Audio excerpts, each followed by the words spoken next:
This is how to activate other marketplaces on Shopify. The first step is to launch your web browser, and in this case, I'm going to use Google Chrome for this. As your browser opens, visit shopify.com. So look at Shopify here. I'll press enter. Once you're on this page, click on login. Alright, once you log in successfully, click on markets. This page will load, showing you some marketplaces where your products are being sold. Look at mine here. You can see I'm active in Nigeria and I'm active in United States and Canada. Alright, which is two regions. Now I want to create European Union market. So click on any market you want to create extra.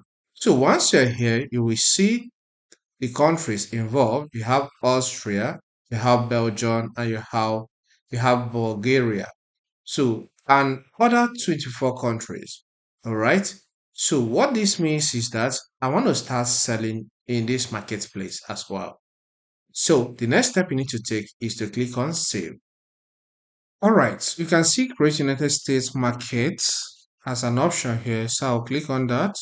You can see includes United Kingdom. Okay. Then the next step is to click on save. So with this, if I go back to the page and refresh, we see that this marketplace is now added. So you can see it's now added, okay?